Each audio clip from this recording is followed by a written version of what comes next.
श्री स्वामी समर्थ.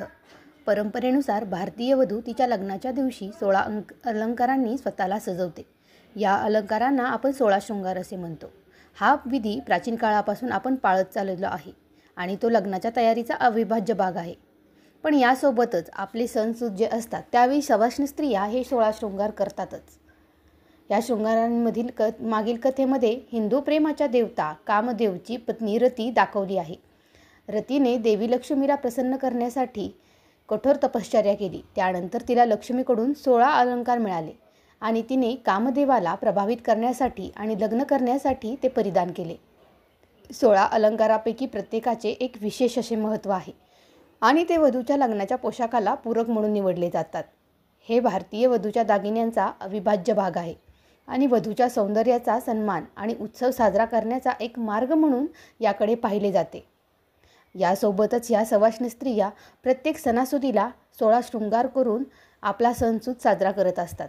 यामागचा हेतू म्हणजे आपल्या पतीला यामधून प्रभावित करणं आणि आपल्याकडे आकर्षित करणं हा हेतू असतो.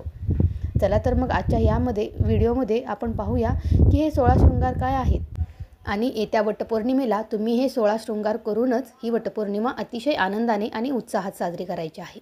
व्हिडिओला लाईक करा, सबस्क्राईब करा आणि शेअर मात्र नक्कीच करा. व्हिडिओला आता आपण सुरुवात करूया.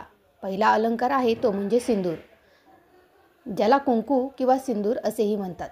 सिंदूर हे एका विशेष स्थानाचे प्रतीक आहे, कारण ते स्त्रीच्या वधू म्हणून नवीन प्रवासाची सुरुवात दर्शवते.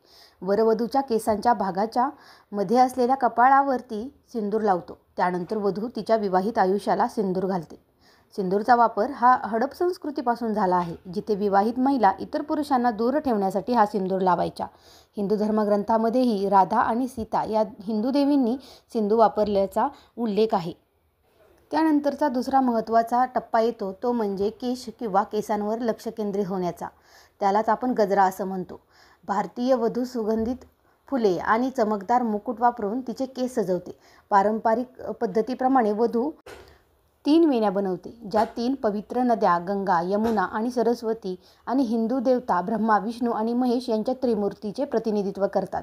फुलांचा सुगंध वधूला दिवसभर ताजेतवाने ठेवतो आणि तिचे भारतीय वधूचे दागिने तिच्या केशरचनाला सजवतात, ज्यामुळे तिच्या एकूण लुकमध्ये आणखी सुरेखता आणि सौंदर्य येते. त्यानंतर येतो तो म्हणजे मांगटिका. आपल्या सर्वांना मांगटिका आणि भारतीय लग्नाच्या दागिन्यांमध्ये त्याचे महत्त्व माहीत आहे, परंतु मांगटिका 16 शृंगारांमधला अविभाज्य भाग आहे का ते जाणून घेण्यासाठी आपल्याला त्यावरती खोलवर विचार करणं गरजेचं आहे. मांगटिका जेथे असतो तो आज्ञाचक्र किंवा तिसऱ्या डोळ्याचे घर असल्याचे मानले जाते. जेव्हा वधू तिच्या खास दिवशी भारतीय लग्नाचे दागिने घालते तेव्हा ती तिच्या तिसऱ्या डोळ्याशी जोडलेली असते आणि तिच्या भावनांवर नियंत्रण ठेवण्यासाठी आणि तिचे ज्ञान, शहाणपण, धैर्य आणि इच्छाशक्ती सक्रिय करण्याची क्षमता यामध्ये असते. त्यानंतर येणारी गोष्ट म्हणजे बिंदी. आपल्याला तिसऱ्या डोळ्याकडे घेऊन जाणारी ही बिंदी आणि ह्याचा संस्कृत शब्द हा बिंदूपासून आलेला आहे, ज्याचा अर्थ बिंदू असाही होतो. बिंदी एकाग्रता साधणे आणि ऊर्जा टिकून ठेवण्यासाठी अतिशय महत्त्वाची आहे. ही भारतीय वधू परिधान करत असलेल्या सर्वात लोकप्रिय अलंकारापैकी एक आहे.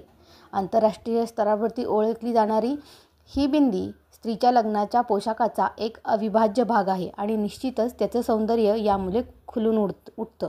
यानंतर येते ते डोळ्यात घालायचे काजळ. कपाळापासून आपण डोळ्यांकडे जातो. कोहल, काजल, सुरमा, कानमाशी, काडिगे, कातुका आणि कानमाई ही जगातील सर्वात जुन्या नैसर्गिक सौंदर्य उत्पादनांपैकी एकाची काही नावे आहेत. काजळ वधूच्या डोळ्यांना अधिक आकर्षक बनवते आणि विविध संस्कृतीमध्ये वाईट नजरेपासून वाचवते असे मानले जाते. डोळ्यांभोवतीचा काळसरपणा सूर्याच्या तीव्र किरणांपासून देखील परिधान करण्याचे रक्षण करतो. काजळ हा 16 शृंगारातला एक आवश्यक घटक आहे. त्यामुळे डोळे अधिक ठळक दिसतात आणि नैसर्गिक सौंदर्य वाढवण्यासाठी निश्चितपणे हा प्रयत्न करत असतो. त्यानंतर येतात ती कर्णफुले किंवा कानातलं. लग्नाच्या दिवशी लूक झुमकेदार कानातल्यांच्या सेटशिवाय पूर्ण होऊ शकत नाही. कर्णफूल हा एक संस्कृत शब्द आहे ज्याचा अर्थ कानांचे फूल असा होतो आणि हा 16 शृंगारामधला एक आवश्यक भाग आहे. त्यानंतर येते ती म्हणजे नथ. भारतीय वधूच्या पोशाखातील आणखी एक सुंदर घटक म्हणजे नाकाची अंगठी आणि तिचं शौर्य, प्रजनन क्षमता आणि अध्यात्माचे प्रतीक आहे. केसांना साखळीने बांधलेले मोठे नाकातील अंगठी वधूला तिचा आदर्श लूक तयार करण्याच्या दिशेने एक पाऊल पुढे नेतात. हे भारतीय वधूच्या दागिन्यांमधील सर्वात वांशिक घटकांपैकी एक आहे आणि लग्नाच्या दिवशी नवरीचा लूक हा त्याशिवाय अपूर्णच असतो. त्यानंतर येतो तो म्हणजे हार.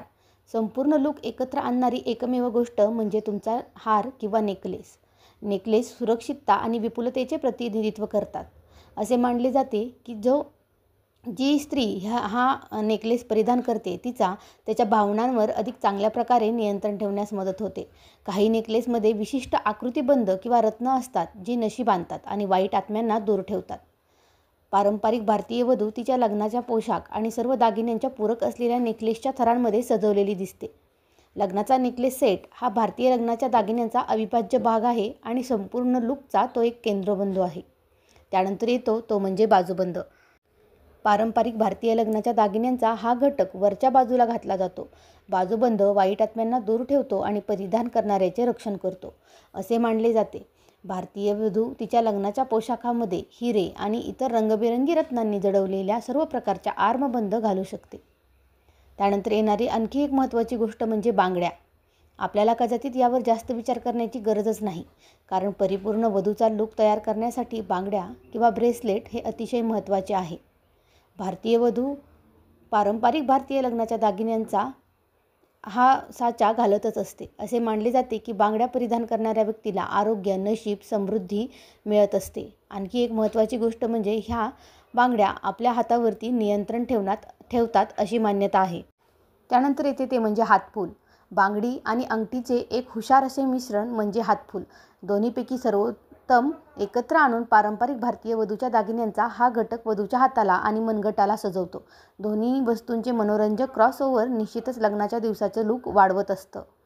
आरसीमध्ये एक लहान आरसा असतो. या आरशात वधू बुरख्याने झाकलेली असल्याने वरचा चेहरा पाहू शकत नसल्यामुळे तिला वराची झलक ह्या हातफुलामध्ये दिसते अशी मान्यता आहे.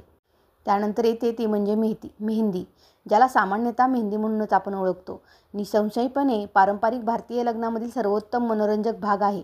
आपल्या घरामध्ये कोणताही सणसमारंभ असेल किंवा कोणताही कार्यक्रम असेल तर आपण आपल्या हातामध्ये मेहंदी उगाचच नाही काढत. मेहंदीचा अंधार वधू किंवा वर यांच्यातील बंधनाची ताकद दर्शवतो.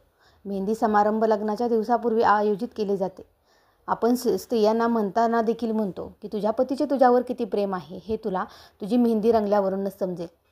हा शृंगार तुमच्या हातांना आणि पायांना सुंदर बनवतो. त्यानंतर येतो तो म्हणजे कमरबंद.